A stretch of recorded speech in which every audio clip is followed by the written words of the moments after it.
लोकतंत्र के चौथे स्तंभ तमाम मीडिया बंधु बहनियों का हार्दिक अभिनंदन स्वागत करते हैं। जैसा कि पिछले 1.5 साल से कंटिन्यू आंदोलन हो रहा है, इस आंदोलन के दरमियान तमाम मुद्दों को लेकर हम लोग आंदोलनरत हैं।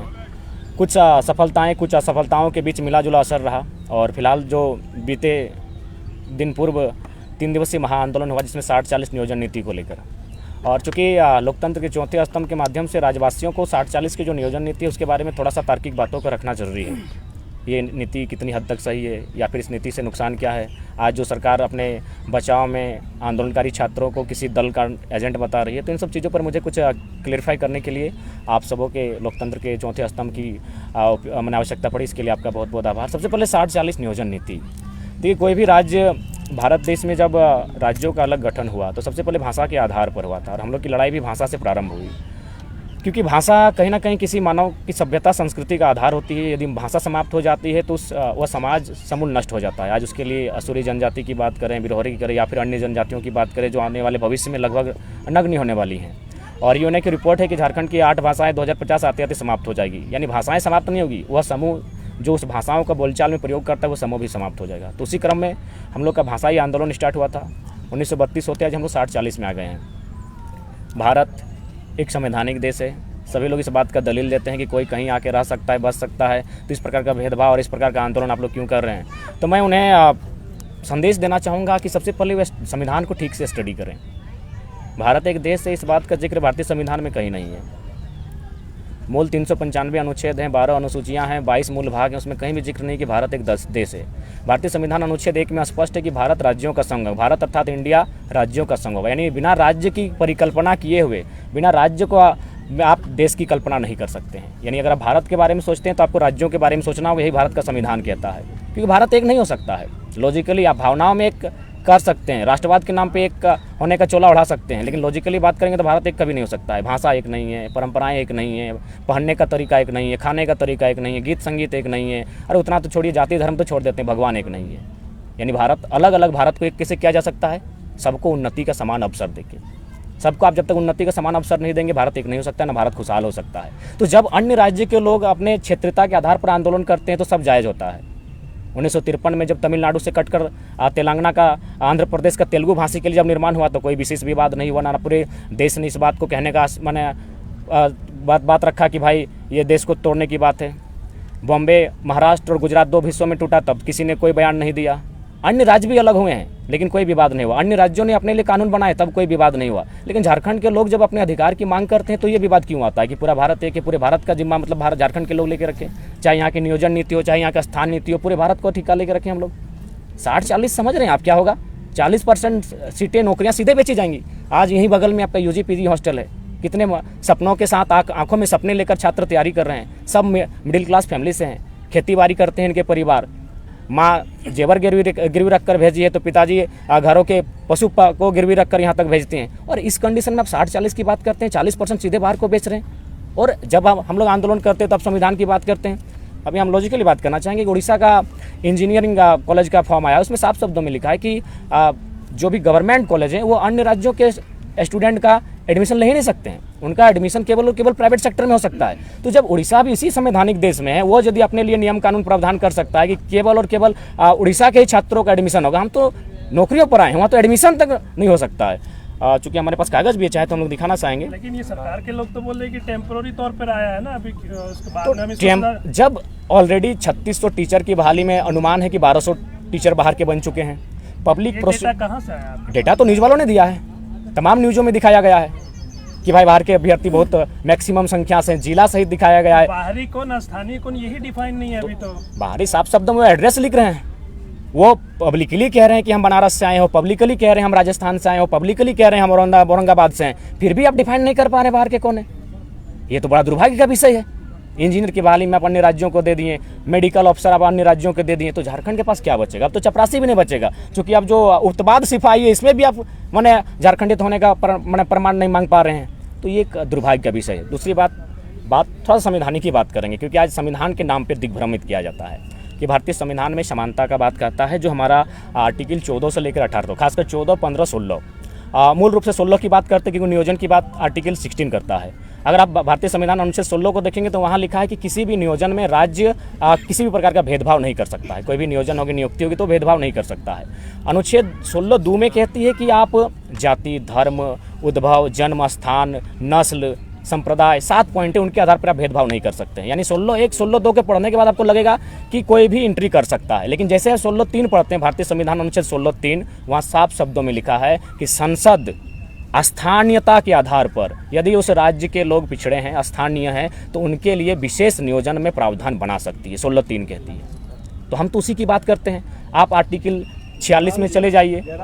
आर्टिकल 46 में जो 16(3) का जिक्र कर रहे हैं, उसी के तहत आपको याद होगा कि जो 1932 आधारित स्थानीय नीति विधानसभा से प्रस्ताव पास किया गया, राज्यपाल के पास भेजा गया कि आप केंद्र को भेजिए, और उसमें जो 100% रिजर्वेशन की बात थी, जो आप लोग मांग भी करते हैं द्वितीय और चतुर्थ वर्ग में, कि संसद के पास अधिकार है, संविधान का जिस आप आर्टिकल का जिक्र कर रहे हैं जी, वो संसद का ही मामला है। मौलिक अधिकार यानी संसद का विषय है। तो वो तो राजभवन से लौटा दिया गया है। अभी जो समन्वय समिति की बैठक हुई गुरु जी के अध्यक्षता में, उसमें भी बात हुआ कि फिर से उसी बिल को जो है हम लोग फिर से भेजें राज्यपाल। तो हम लोग भी लगातार वही कह रहे हैं कि आप फिर से भेजिए, जो त्रुटियां हुई हैं उनको निराकरण करते फिर से भेजिए। आर्टिकल 6 बीजेपी से क्या सवाल आप लोगों के मन में है? क्योंकि देखिए, राज्यपाल ठीक है, संवैधानिक व्यवस्था है, लेकिन किस टाइप से व्यवस्था है सबको मालूम है। देखिए, उस पर हमारा ये जो चीजें लौट रही है और जो आप लोग मांग कर रहे हैं, तो रोड़ा जो बन रहा है लोग, उस पर कैसे समाधान होगा? जी, जेएमएम के बाद हम लोग बीजेपी पर भी आएंगे, उसके लिए हमारी रणनीतियाँ बन रही हैं। इस जब आंदोलन के लिए आए तो कोई बक्से नहीं जाएंगे उसके। तो जयराम महतो ये मान रहे हैं ना कि आप लोग के मन मुताबिक जो नीतियाँ बननी चाहिए, तो वो तो विधानसभा से प्रस्ताव बना करके भेजा गया। जो अधिकार हेमंत सोरेन के पास तो अधिकार नहीं है कि संसद भवन से जाकर के उनके पास। नहीं, मैंने ये तर्क, अभी हेमंत सोरेन की बात नहीं, मैंने ये तर्क दिया। लोग इस बात का भ्रम फैलाते हैं स्थानीयता के नाम पर कि आप राज्य के लिए किसी को भी ओपन रख सकते हैं। तो वही हम तर्क दे रहे थे कि उड़ीसा ने जब साफ शब्दों में लिखा है, बंगाल ने साफ शब्दों में लिखा है, तो हमारे पास एक कॉलम बनने में क्या समस्या है?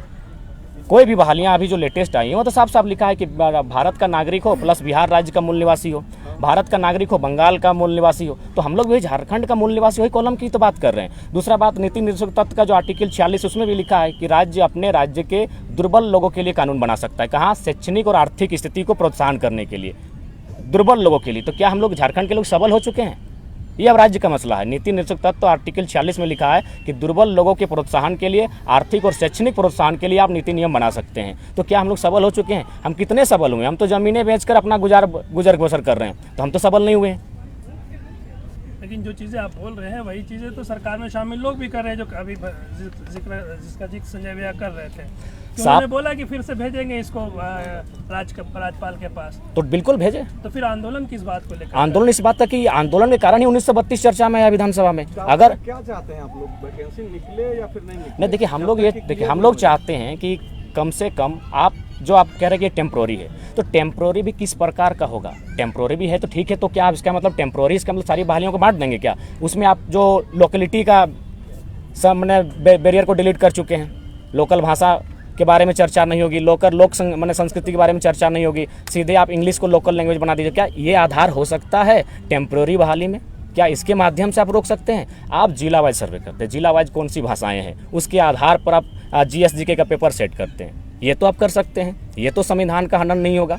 जिस प्रकार उड़ीसा अपने उड़िया लैंग्वेज को लेकर एक बैरियर बना देती है, आपके पास अब जिला वाइज सर्वे करके, जो इससे पूर्व होती थी यार, अब जो 2-3 भाषाएं, क्योंकि झारखंड में एक भाषाएं पॉसिबल नहीं है, तो इसीलिए मेरा मानना है कि आप जिला वाइज सर्वे करते हुए इस टेम्प्रोरी बहाली को भी लोगों के पहुंच से अन्य राज्यों की, और ये हम नहीं कह रहे हैं, चीफ जस्टिस ऑफ इंडिया पूर्व में M हिदायतुल्लाह ने भी साफ कहा है कि यदि राज्य चाहे तो विकसित राज्यों के अभ्यर्थियों के अतिक्रमण को रोकने के लिए कानून बनाए। टेम्प्रोरी में भी कानून बनता है। आप 40% बेच रहे हैं, बहुत समय लग जाएगा, 4 साल लगभग। कुछ समय क्यों लगेगा? आप जो स्थानीयता का चैप्टर को ले आइए ना। जैसे पिछला बार सवाल था पहिला किसे कहते हैं, अब बताइए, अन्य राज्यों के लोग आसानी से नहीं समझेंगे पहिला किसे कहते हैं। आप स्थानीयता चैप्टर को लेकर आइएगा तब ना। आप लोकेलिटी को लेकर आएंगे कि नहीं? आप तो लोकेलिटी को ही डिलीट कर दिए हैं। स्थानीयता के अलावा आप किसी प्रकार से फिलहाल आप इसे टेम्प्रोरी भी रखते हैं तो नहीं बचा सकते हैं। जब तक अस्थायी नियम नहीं बनता है तब तक आप कुछ ऐसा दिमाग तो लगा सकते हैं जो आप रोक सकते हैं। आप लोग 32 का जिक्र करते हैं, बहुत कोल्हान में 32 का किसी के पास हथियार नहीं है तो अंतिम बाहरी हो सर्वे गए। सेटलमेंट के बाद चल रहा है, सुरसिंह बेसरा का कहना है। हाँ, तो वो बाहरी हो गए देखिए, आपके हिसाब से वो। नहीं, हमने ये क्या कहा, हमने शुरू से कहा, हमने कभी 1932 को केंद्र बिंदु कहा है, चाहे टाइम या सर्वे सेटलमेंट हुआ है। आप जिलों का जो अंतिम सर्वे सेटलमेंट उसको आधार माने, 4-5 कॉलम में झारखंड की स्थानीयता परिभाषित होगी, एक कॉलम में पॉसिबल नहीं है। झारखंड विविधताओं का राज्य, इस बात को समझना होगा। हमारी एक भाषा नहीं है। बंगाल के तर्ज पर हमारी एक भाषा होती तो विवाद ही समाप्त हो जाता। उड़ीसा के तर्ज पर हमारी उड़िया भाषा होती तो विवाद ही नहीं होता। तो झारखंड में थोड़ा टाइम भी लगेगा। तो आप 3 साल लिए, आपका थिंक टैंक क्या काम कर रहा था, वही तो पूछ रहे, आपका जो थिंक टैंक है वो क्या काम कर रहा था। तो आप चाहें तो डॉक्यूमेंट्री दिखा सकते हैं। अन्य एक मस्त डॉक्यूमेंट लेके आए हैं, तो शायद इससे। हम यही मानते हैं कि जिसके पास 1932 का खतियान है वही यहाँ के झारखंड। देखिए, हम स्पष्ट कहना चाहेंगे कि बहुत लोग इस बात को भी कहते हैं कि बहुत सारे ऐसे लोग हैं जो इस राज्य में अन्य राज्यों से आए हैं, मान के चलिए यूपी, बिहार, बंगाल से आए हैं, किसी एक राज्य का नाम लेने से ठीक बात नहीं है, मिला के लेते हैं, और वे लोग अपने राज्य से कट चुके हैं। चलिए ठीक है, हम स्वागत करते हैं। मैं एक उदाहरण देना चाहूँगा, VS नायपॉल जो नोबेल विजेता हैं, वो उनका भारत उनके पूर्वजों का स्थान था। वे चले गए त्रिनिदाद। VS नायपॉल ब्राह्मण थे। जब वो त्रिनिदाद चले गए तो वे क्रिश्चियन बन गए, स्वाभाविक है, कल्चर बदला जब यहाँ से वहाँ गए तो। और फाइनल जब क्रिश्चियन और हिंदुत्व का टकराहट हुआ तो वे लास्ट में नास्तिक बन गए। समझ के थोड़ा देखिएगा कि आज अगर देवी ईश्वर पर अगर किसी की आस्था है भारत में तो ब्राह्मण परिवार की होती है, लेकिन ब्राह्मण परिवार के सदस्य वहाँ नास्तिक बन जाते हैं। मेरे इस उदाहरण का कहने का तात्पर्य है, जो लोग इस बात को बार बार रख रहे हैं कि हम लोग अपने गांव, अपने समाज छोड़ कर आए हैं, तो सिंपल है, झारखंड की भाषा संस्कृति को अपना लीजिए, जैसा देश वैसा भेष, सीख लीजिए, आधा विवाद समाप्त हो जाएगा। मतलब खतियान अनिवार्य नहीं। मतलब देखिए, मैन बिंदु खतियान रहेगा अपवाद में, एक्सपेक्टेशन जो उसको हट के यदि कोई ऐसे एक्सेप्ट मन है तो उसको आप आधार मान सकते हैं। उसके लिए आप मोटा मोटी, अभी देखिए OBC का जब गणना हुआ था तो लगभग हमको लगता है 40 साल लगा था। 1952 में सर्वे स्टार्ट हुआ था, 1990 में आरक्षण दिया गया था, तो आज 23 साल झारखंड का हो चुका है। यदि किसी सरकार की नियत में इस प्रकार की सोच होती कि चलिए भाई कुछ लोग ऐसा हैं, तो सर्वे अभी तक करते तो अभी तक पता भी चल जाता कि कौन लोग ऐसे हैं जो इस भूमि में रहने के बाद अपने भूमि से नाता टूट चुका है। सर्वे में क्लियर हो जाता, एक टीम बनाते हैं। जब 40 साल लगा OBC को गणना करने में, तो 20 साल में आप ये भी गणना कर लेते कि भाई कौन लोग ऐसे हैं, क्योंकि झारखंड बड़े दिल वालों का राज्य है। उसके बाद सरकार सोचती। हमने तो हमेशा ऐसी बातें कही हैं जिससे किसी का नुकसान ना हो, ना कि कोई अराजकता फैले। अरे भाई, दूसरे लोग तो तरह तरह की बातें करते हैं, हम लोग तो हमेशा अभी के लोग ना बाहरी सांसद, बाहरी विधायक, देखिए ये तो कहेंगे। अब चुने हुए प्रतिनिधि को बाहरी आप बता रहे हैं, आप ही के लोग। नहीं, हम लोग में टैलेंट नहीं है, इसका मतलब। आप सांसद जो आपके धनबाद के सांसद, उसको बाहरी बताया जाता, उनको चुना किसने, जयराम जी? जी, हम लोगों ने ही चुना है और उम्मीद करते हैं कि आगे आने वाले दिनों में इस प्रकार की पुनरावृत्ति ना दोहराई जाए। एक हमारे पास लेटर है, बड़ा सुंदर लेटर है, ये 1999 का है, थोड़ा खोज रहे हैं, अगर मिल जाए तो शायद राज्य को भी और एक संदेश बढ़िया मिले, पता नहीं। 1999 का लेटर, हाँ मिल गया। ध्यान दीजिएगा, 1999 में हम बिहार में थे। ये 1999 का लेटर है, बिहार लोक सेवा आयोग पटना, और बिल्कुल सरकारी पत्रांक के साथ है। उस समय बोकारो का जो सेल है, वहाँ एक उड़ीसा के व्यक्ति काम करते थे, गुरुचरण कलुंडिया, रोल नंबर 811914। पिता श्री वीरेंद्रनाथ कलुंडिया, ग्राम रामबेड़ा, डाकघर पांडुपानी, भाया जेरई, जिला मयूरभंज, उड़ीसा। यानी उस समय हम बिहार का पार्ट थे। जब वो बिहार यानी उड़ीसा के थे, जब उन्होंने शिक्षक की परीक्षा को दिया तो बिहार राज्य में उत्तीर्ण हो गए। तो यहाँ आपका बिहार लोक सेवा आयोग पटना के माध्यम से, विशेष कार्य पदाधिकारी के माध्यम से उनको लेटर जाता है कि उपर्युक्त विषय के संदर्भ में निर्देशानुसार सूचित करना है कि प्राथमिक शिक्षक प्रतियोगिता परीक्षा 1996 के आधार पर आपका परीक्षा फल प्रकाशित किया गया था, परंतु जांच के क्रम में पाया गया कि आप बिहार राज्य के बाहर के मूल निवासी हैं। बिहार राज्य सरकार के आरक्षण नियमावली के अनुसार केवल बिहार के मूल निवासी को आरक्षण का लाभ दे है। अतः बिहार राज्य के बाहर के मूल निवासी होने के कारण आयोग द्वारा प्रकाशित आपका परीक्षा फल रद्द किया गया है। तो जब उस समय हम बिहार में थे और ये क्लियर था कि बंगाल उड़ीसा के लोग बिहार में एंट्री नहीं करेंगे, तो जब हमको अलग झारखंड मिल गया तो उस समय वो नियमावली फॉलो क्यों नहीं हो रही है? सरकारी कागज है।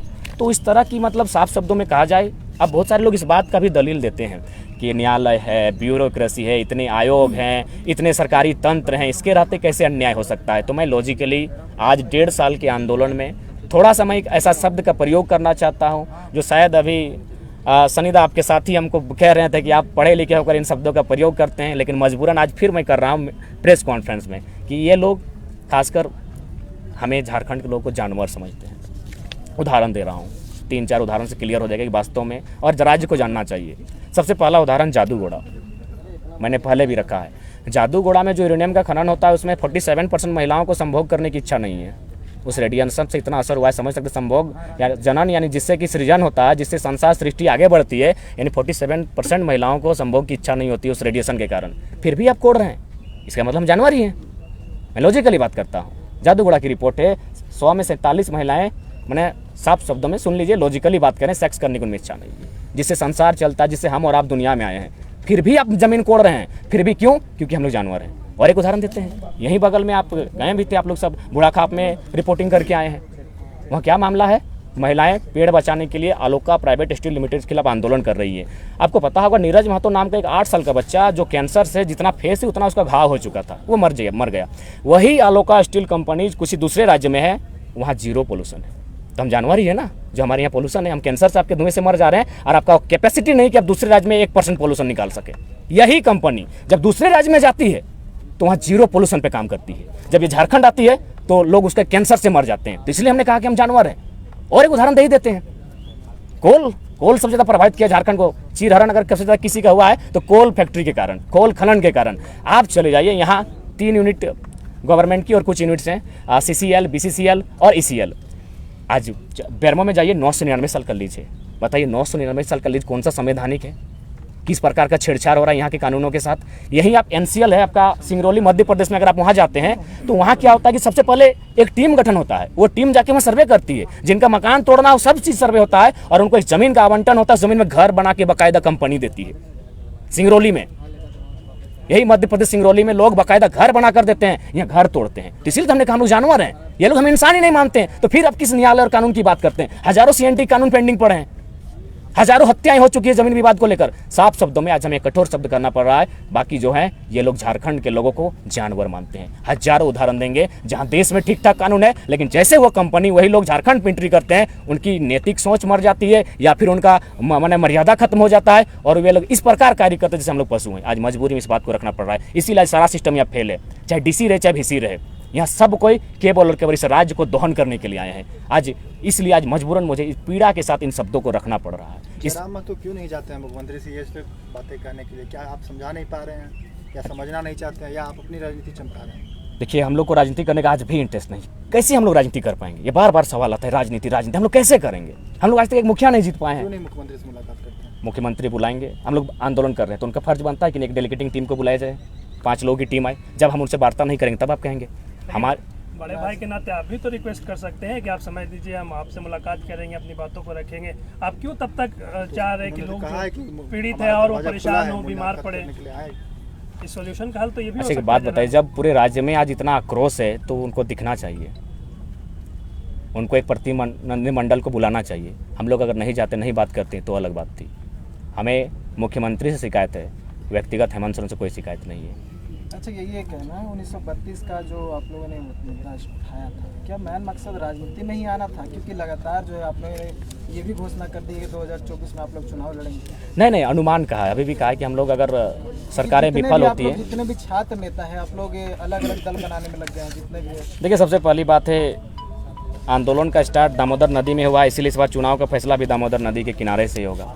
और जो कोयलांचल के कोयला में जो आग होती है, फिलहाल वहाँ के लोगों के दिल में आग है। क्यों? कारण कि सबसे ज़्यादा शोषण वहाँ देखा है। तो इसीलिए बाकी जो लोग आए उनका स्वागत करते हैं, लेकिन वे आए और जल्दबाजी में तुरंत पार्टी का निर्माण करने लगे। एक बार कम से कम हम लोग से बैठ तो लेते, समझ तो लेते हैं, क्योंकि ये नए चेहरे हैं, नए लोग हैं, नई पीढ़ी है, नया उमंग है, इनके साथ किस प्रकार चलना है इस पर चर्चा करना चाहिए था। किसकी बात कर रहे हैं आप? तमाम लोगों की जो हमारे साथ आए, सभी लोग आए और सब अचानक तुरंत आके 2 दिन में अलग पार्टी का निर्माण करने लगे, अलग अलग बात करने लगे। सभी की बात, नाम व्यक्तिगत किसी क्यों ले?